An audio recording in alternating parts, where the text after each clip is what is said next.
Back in the late 70s when I first started riding motorbikes, every bike came with a toolkit. That was because if you broke down in those days, there was no AA, no RAC, green flag or whatever for most people, because they just couldn't afford it. And even if you could afford it, there were no mobile phones to summon them. You'd have to go to a call box if you could find one, presumably. I wouldn't know because we couldn't afford it. So I wondered whether there was any difference between the kind of toolkits that you got in those days and the toolkits you get on modern bikes, which, let's face it, are luxury items, and whether we could establish any pattern between what used to be and what is now. And I'm certainly not saying anything was better back then or worse. It was just different. It was just a different time. Back in those days, most of us rode two strokes, and you could bet your life that if you pulled over anywhere for more than 5 minutes, a gang of you, before you could leave, at least one of you would have to stop, take the spark plugs out and give them a clean. It was pretty standard stuff. Getting your bike started wasn't like it is today, where you just push a button. Generally kick starts, generally plug fouling was the order of the day. So let's have a look at some toolkits old and new and see if there's any pattern to be established. It's a bit geeky, I apologise for that, but thanks for watching anyway.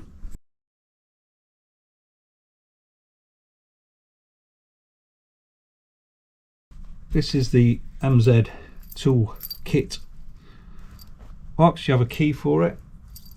You open up with that key. Got the wrong key. Get the right key. Open it up. Inside is the toolkit. Now we'll look in that in a bit, but also fiendishly clever, there is,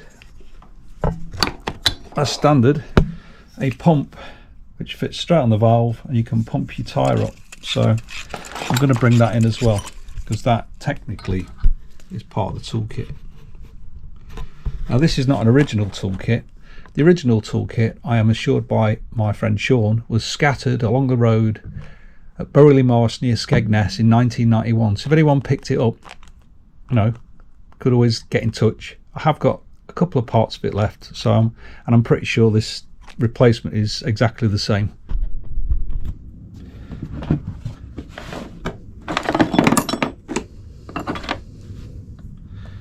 All that's left of the original toolkit.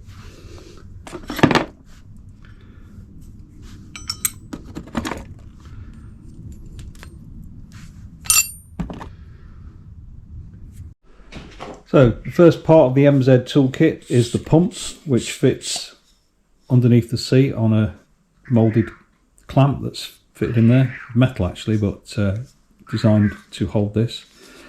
That's a custom pump. They work very well actually as well. There are only thin tyres on MZ. You get, what's the matter, Ern? 1719 spanner, presumably for the wheels. A switchable screwdriver, pretty much like the Honda. A small screwdriver, which I think I may have put in, although it probably is part of it. Some tyre levers, look at them. A C-spanner, tighten your exhaust, and also, I think that's a 10mm, probably for undoing the bolts that hold the side cases on. A couple of spanners, a 10 and a 13mm. These are all metric, obviously, it's being German. An 8 and a 9. A feeler gauge for setting your timing. And probably the most important thing that any two-stroke rider from the 70s and 80s needed, spark plug spanner, because you could bet your life if there's more than 3 or 4 of you together and you parked it for more than 10 minutes, one of you would have to clean the spark plug before you left. So very often you'd have this, but you'd be using it on somebody else's bike, if not your own. Also a smaller version of that socket and an Allen key. Not sure what the Allen key's for. I think I probably put that in. I don't think that's part of it. Could be. So quite comprehensive in a way. What do you think? Do you know? What's this for? You can't eat it. Let's get you some biscuits. So that's a 1980s standard toolkit really. and you would be able to remove the tyres with those because the tyres are so thin and soft. As long as you haven't got the Metzler ones that I've got at the moment, which are rock hard, but these are quite soft tyres in those days. They more or less fell off. You could use those. I used to change tyres with those. When you look at them, it's just but it was possible. So you'd obviously probably carry an inner tube with you just in case if you're going anywhere any distance.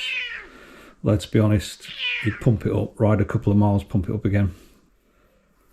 So that is an MZ TS125 toolkit. But here's the things I have also added to it, just to mention really. So the extras I carry, first and foremost, my old 1970s spark plug spanner. But all of that's fine. Didn't want to go in the toolkit to get it out, so I'd always have this handy. It folds down. It's a brilliant thing and absolutely essential for a two-stroke. I also probably wouldn't carry this many, but you'd always have at least one spare plug with you. That's a brisk one. I like these ones at the moment. These Iridium NGK, expensive, but they seem to work better. So you'd have at least one of those with you. I've got a whole bag full, but there you go. As it's the 21st century, but I also did have this stuff in the 80s. It never worked. I've got some tyre weld which will inflate the tyre and claim to seal it. It's never worked for me, but if you've got a tiny hole before the tube ripped, it might just work. Worth a try. Very messy to get out once it's in an inner tube though. The garages will love you. So I just do it myself. I also carry some brake cleaner. Not for cleaning the brakes, but to use as easy start in case the engine won't start in the cold. I've not had to use that at all since I changed the carburettor though, that Mikuni carburettor. And last but not least, a bicycle puncture repair kit, which is all you need for those inner tubes. You can take the front wheel off quite easily. It's got a centre stand. Take the tyre off with that, fix it with that, put it all back on. And the rear wheel being it's got a captive chain, you can take the rear wheel off and leave the chain and everything in place. Very easy. Take the side stand out of the way, which is the spacer, and you can get the back wheel off easily. So yeah, as you can see, quite a comprehensive toolkit. Even if you don't count the extras I put in, there's the basic toolkit that came with a 1984 bike. And there were two good reasons for that. One, two-strokes aren't the most reliable thing in the world, and two, garages were few and far between, and you couldn't afford them, so you did it yourself. It was just the 80s way, particularly I'm guessing in East Germany. People were more self-reliant than they are today. No internet, you got on and did it yourself. So you don't need to remove the seat fully to get at the toolkit, but if you take the passenger seat off, there's a screwdriver handle and blade there underneath. It also has a 5mm Allen key for removing the other part of the seat, which is over here. So you'll be going on it. It's held in with two bolts.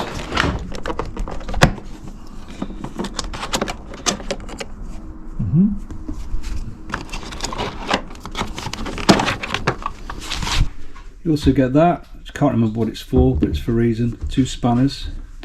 I'm pretty sure there's an adjuster for the front suspension as well, and a bag, so pretty minimal really. Disappointing Honda, it used to give a lot more. There's a fuse puller there, screwdriver handle, two types in there, that clips in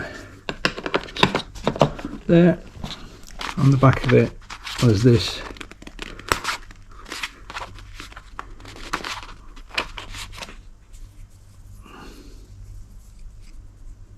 an adjuster. I forget what that's for, but I have actually used that because I dropped it.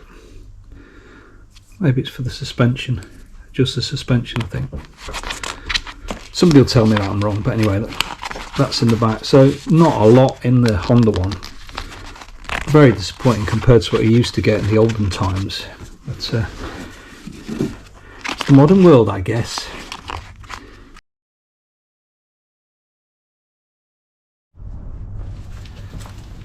So here's the Interceptor toolkit. Ooh.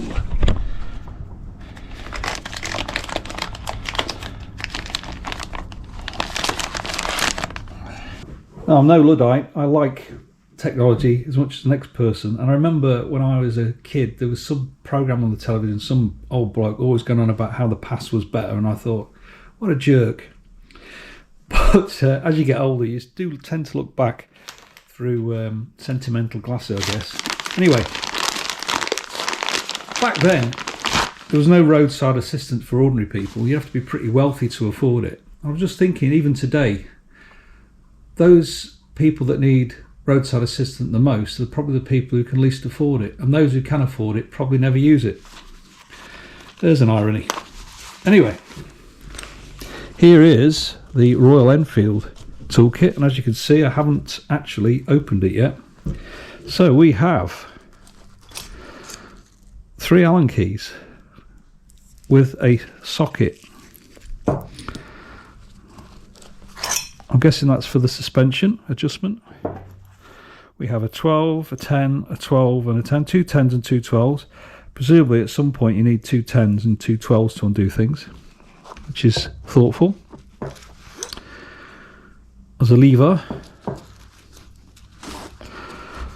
There is the ubiquitous swappable screwdriver, which I remember Honda doing back in the 70s, and the MZ had one as well, didn't it? So it seems to be a common feature even today.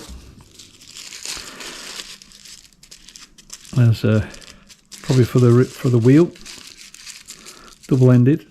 Is it double-ended? Oh no, got a half one on the end, and a measure. Is that for chain adjustment maybe? I know you're all screaming at the TV, but yeah, I'm not sure. I've not looked at that before. And on the end, a handle, presumably for that. I didn't know that when I had my KTM. That's just the same. So quite a few things with quite a nice bag. So pretty similar to the MZ. That makes me wonder, is that because conditions in India, all the attitude to people in India that you get on and do it yourself is pretty similar to as it was in Britain in the 70s and in East Germany as well. When you contrast that with the Honda toolkit, or is it that Hondas don't break down? I don't know. Anyway, that's the toolkit that comes with it, but I also personally carry 2 extra things. I don't like inner tubes, so my bike's tubeless. So I've got a micro pump which fits under the seat just, which claims to be able to do 160 psi. Now, I just don't believe that. West biking. But if I can get 30, that'll do. It'll take you a long time to get 30 psi, or even 20 with that. But it's for emergencies, to re-inflate the tyre, and I've managed to fit that under the seat. And I also carry a dyno plug.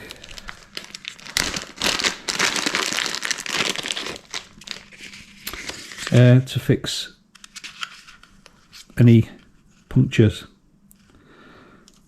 hopefully, because as I say, my Enfield's got tubeless wheels, so I can use that. So that's my, for use in emergency, just to get some air in the tyre, plug it. Alright, you're going to be pretty knackered pumping up with that, but it's better than nothing. So they're extras, they're under the seat. This is what's in the toolkit. I think I will add a pair of pliers. I've got an old pair of Honda pliers, so I'm going to put them in there now if they'll fit, because it's quite handy to be able to pull anything out of the tyre. I'll just go and see if I can find them.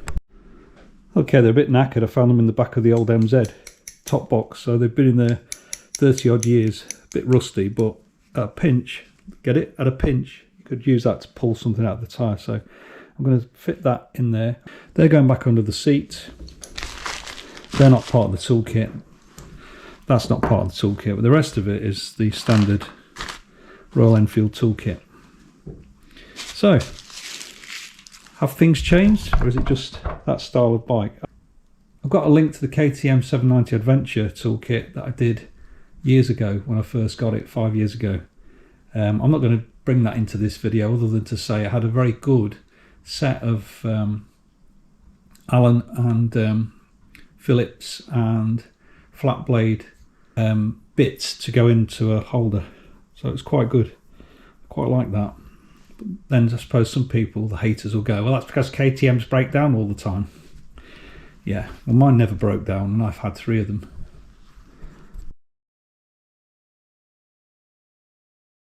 Okay, so next up, with the lovely low winter sun of December, we get to the Triumph gtpro 2024 bike, the newest of all the bikes toolkits that I've looked at here. This belongs to Dr. J.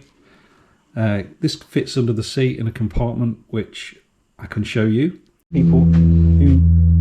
Okay, right, so first of all, so this is the toolbox tray. Yeah, we shall take the tool. More of which later.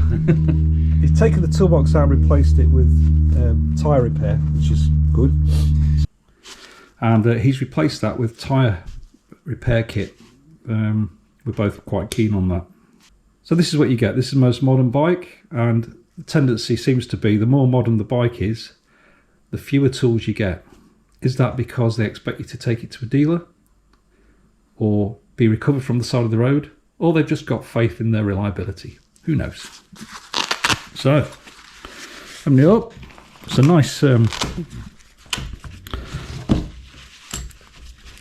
toolkit.